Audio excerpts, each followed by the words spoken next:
porque você merece. Mas olha, vamos embora aqui seguir o nosso papo de hoje, porque na Semana das Mães tem um tema assim que é muito bom da gente ressaltar, porque muitas famílias elas vivem, mas nem sempre falam sobre isso, né? É a chamada síndrome do ninho vazio. Mas o que é isso, síndrome do ninho vazio? Bom, é quando os filhos crescem e seguem seus caminhos. Aí fica como o silêncio que fica em casa, né? Que pode sim trazer um misto de orgulho. E aí também fica aquele vazio, aquela saudade, aquela ansiedade, né? E aí nesse momento a gente fala sobre a síndrome do ninho vazio, que é o ciclo, né? E o início de outro, né, gente? Assim, termina um ciclo, começa outro totalmente diferente. E quem tem filhos, né, que é super proteção, porque meu filho e tal, aproveitem eles enquanto eles estão em casa. Às vezes eles vão um pouquinho de trabalho, mas é assim mesmo. É melhor do que quando eles crescerem, sair e você ficar aí com aquela saudade, né? Pois é, nem sempre é fácil, né, gente, a gente encarar. Mas para entender como lidar sobre isso, com essa fase de forma saudável, a gente vai conversar agora com o nosso psicólogo Fabrício Oliveira. Tudo bom, Fabrício? Tudo bom. Chega aqui, te dar um abraço. Seja bem-vindo, né? Obrigado. Explica um pouquinho mais sobre essa síndrome do ninho vazio. Meu Deus do céu, já estou pensando, eu tenho 19, eu tenho 10. Né? A gente quer mais, a gente já fica pensando nessa Então, fase, Marília, né? a síndrome do ninho vazio, como você já explicou, né, é aquela parte que os filhos vão embora. Isso começa do autocuidado, né? Desde criança, a mãe tem aquele autocuidado, o filho não pode tocar na areia, aquele autocuidado lá na frente gera a síndrome do ninho vazio, porque ele tem que sair, ele tem que estudar, ele tem que crescer, né? Ele tem que procurar o caminho dele, que você já tem o seu, o pai já tem o dele. E o caminho dele, como se faz? Com ele, né? Trilhando a sua estrada. Então, aí, nessa partida, começa aquele problema, né? O problema psicológico, principalmente da mãe, né? Ai, a crise de identidade. Ai, meu Deus, será que eu cuidei bem dele? Aí vem também o medo. Ai, será que ele vai sofrer na vida? E quando os filhos vão morar numa faculdade? Nossa, e quem vai lavar sua roupa? Quem vai fazer sua comidinha? Quem vai pôr o pijaminha para dormir? Use um casaco, mode frio, entendeu? Então essas preocupações começam a dar tristeza e solidão à pessoa. E isso, Marília, se o casal não tiver cuidado, eles acabam tendo problemas de relação. Eles começam a brigar. Ai, você não foi um pai legal porque ele foi embora. Você não foi uma mãe cuidadosa. Então começa a ter esses problemas, né? E isso perpetua até a longevidade. Por quê? Eu já tive pacientes idosos que os filhos ganharam promoção para ir morar fora. Então, eles saíram de casa, tudo bem, mas estava na cidade. Quando foram para fora, aí os pais já idosos começaram esse sofrimento. Todo domingo fazer várias comidas e os filhos não iam almoçar, entendeu? Começa a ter aquela rejeição. Então, qual o propósito disso para o lado positivo? É hora do casal se conectar. Ó, o filho já foi bem, vamos estudar, vamos viajar, fazer um cruzeiro, vamos fazer um curso. Então, se o casal levar para esse lado de conexão, aí não tem problemas psicológicos de sofrimento, né? Solidão. Você falou tudo, né? Porque os filhos vão crescer, vão sair de casa, vão casar, vão ter suas famílias, né? Então, cada um vai ter sua família. A gente vai ter os netos, se Deus quiser.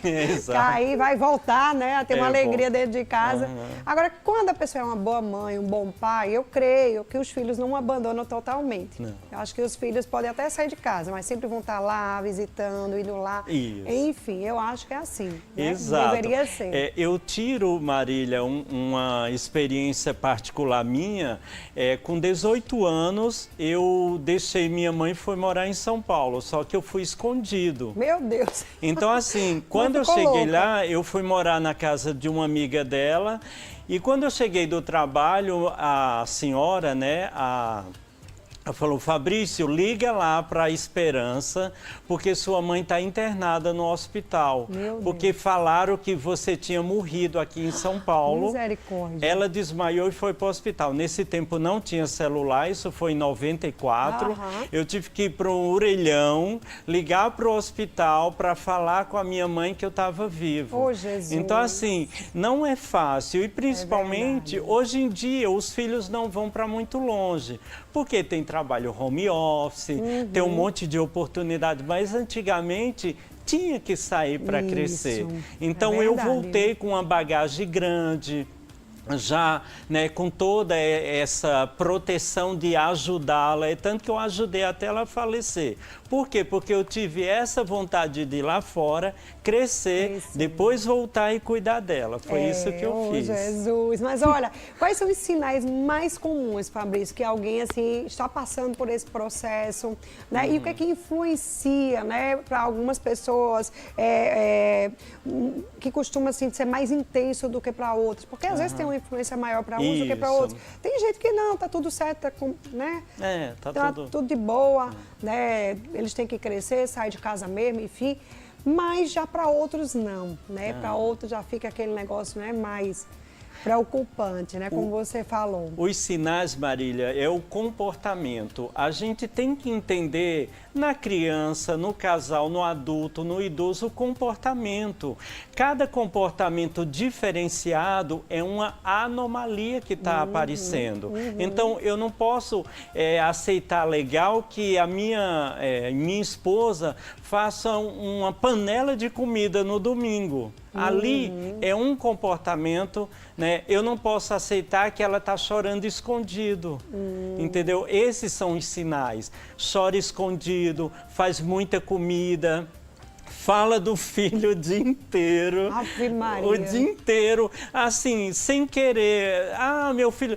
Isso são sinais. Então, se isso crescer, é necessário procurar um profissional de saúde.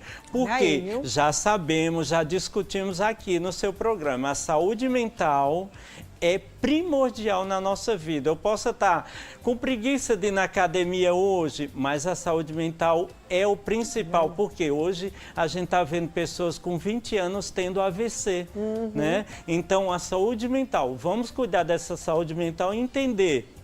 Breve ele aparece, vá cuidar de você, vá procurar alguma coisa. Então, esses são os sinais: solidão, tristeza, né, isolamento, comportamento diferenciado, falar direto dos filhos. Isso são sinais que a gente... É um sinal de alerta. Então tem que saber diferenciar a tristeza, exato, né? Que é passageira, porque a tristeza é passageira. Porque a gente tem esse luto, de um pouco né? mais de atenção. Isso. Então não é isso.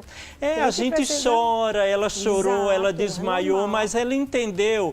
Quando eu comecei a trabalhar, estudar, ela falou, não, ele está lá procurando o caminho dele. Aí pronto, é normal, mas passou disso, aí é complicado, não pode. É verdade, viu? Muito bom isso. Como é que a gente pode manter o vínculo com os filhos sem invadir, claro, a privacidade deles, o espaço deles? Porque a gente sabe que eles vão crescer, vai ter a família deles. Né? Agora, porque tem mãe, que também já tem mãe. Eu falo mais de mãe do que pai. Super protetora, né? Gente que invade a casa dos filhos, o filho casou, aí fica querendo dar pitaco na relação do filho.